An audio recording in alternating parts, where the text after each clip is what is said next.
welcome.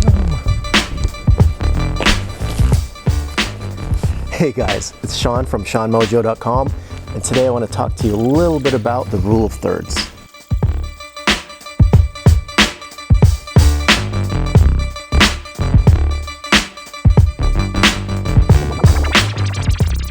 So you're asking yourself, what is the rule of thirds? It's a very simple photography and videography composition rule.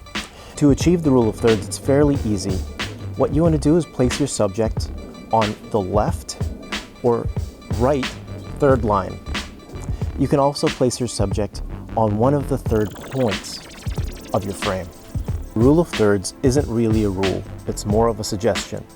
And if you look at the work of great photographers and cinematographers such as Ansel Adams and Stanley Kubrick, you can see that they didn't always follow the rule of thirds. It's just a handy rule to know to get more aesthetically pleasing photos. So now one interesting aspect about the rule of thirds is that it can add emotion into portraits.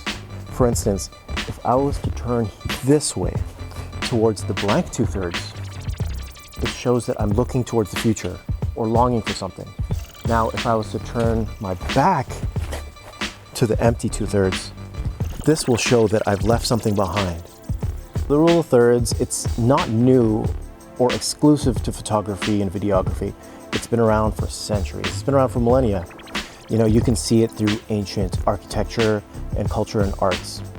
Thanks again, guys. It's Sean from SeanMojo.com. Don't forget to like and subscribe. Shoot me some pictures and comments. I'd love to see your application of the rule of thirds. All right, take care. Bye-bye.